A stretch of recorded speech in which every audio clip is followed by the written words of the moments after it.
In the verse in the review, we're told that these people bring about a similar excuse. They say, well, these poor people, the homeless, the orphans, the beggars on the street, if God really wanted, he could have fed them. I mean, we believe God has everything. God has wealth, power, he has food, he has all of these things, metaphorically speaking, obviously.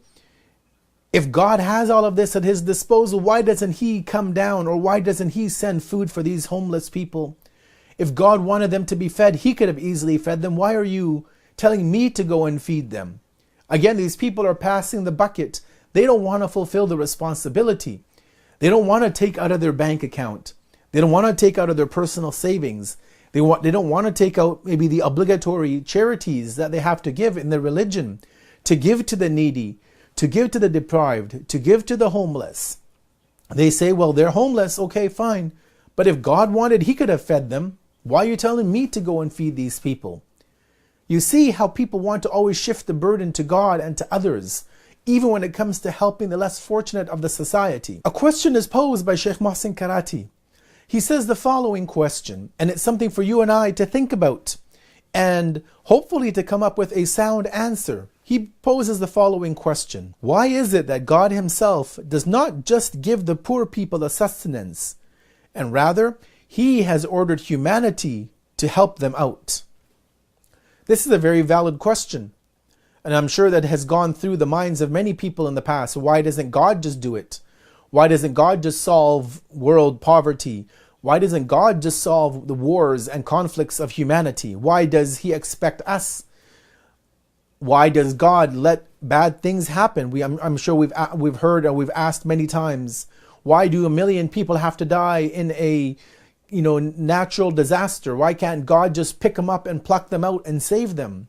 These are all questions that they're valid questions, and they have a response. So the question is, why doesn't God just do it? Why doesn't he just feed the people, give them the sustenance they need? Well, this is the answer that Shaykh Mohsin Qaraati offers in Tafseer-e Noor, and it's something for us to think about as well.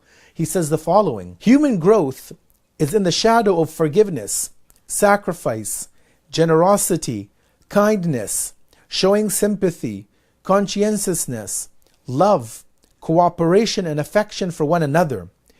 If everyone had the same abilities, then there would not remain any grounds for an individual to develop these traits of human perfection within themselves, nor would there be any grounds for the development of patience, serenity, and contentment for those who have been deprived.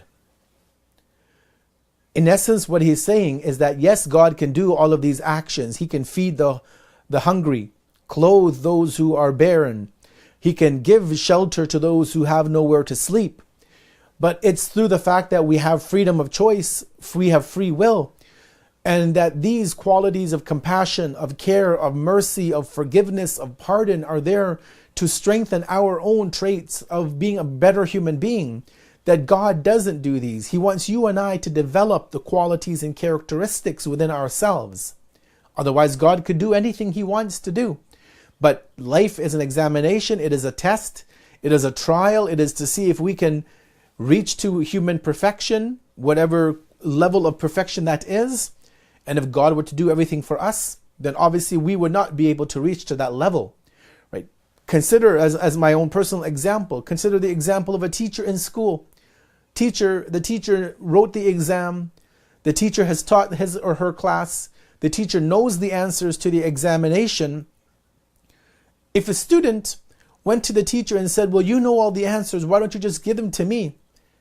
It's much easier than me going through this process. Well, the teacher could do it, but it would not be in the benefit of that student. The student would not learn anything. They would go through life passing exams because the teacher gave them the answers, but they could never solve the complex problems of life on their own. And so similarly, we see it in the same way that God could do it, but why do it when this life is meant for you and I to be tested, to train ourselves, to make ourselves at the level of the best of human beings? As we conclude, let us take some points away from this discussion so we can better benefit from the chapter and this verse of Surah Yaseen. The first point that we have to realize is that if we were to keep in mind that everything that I have is from God, is from Allah, then it becomes much easier to give it in the way of charity. When I look at my bank balance and all of those zeros after that first number, hopefully if that number is more than a zero, if we look at all those zeros and our massive bank balance and we realize that this is from God, then it becomes easy for me to give the khums, the 20% tax. It makes it easier for me to give charity to an individual, even though I won't get a tax deductible receipt from the institute or charity. It makes it easier for me to see somebody sleeping on the street, a homeless man or woman, as I go to work, and for me to give them $5, $10, because I realize this money is not mine.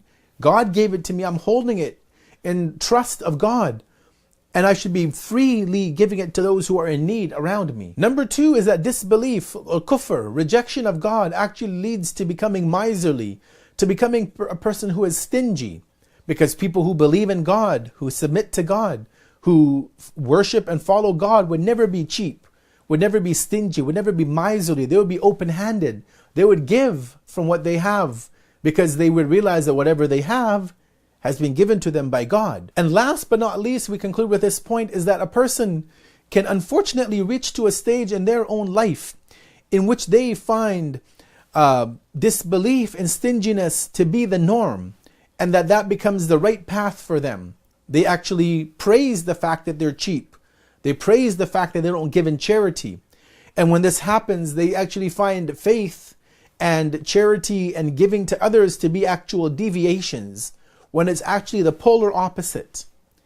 We close and we ask God that we are able to become those who are generous, who give to others who are in need, and that we are able to strengthen and fortify our faith by helping others and doing the job that God expects us to do within society. Wassalamu alaikum wa rahmatullahi wa barakatuh.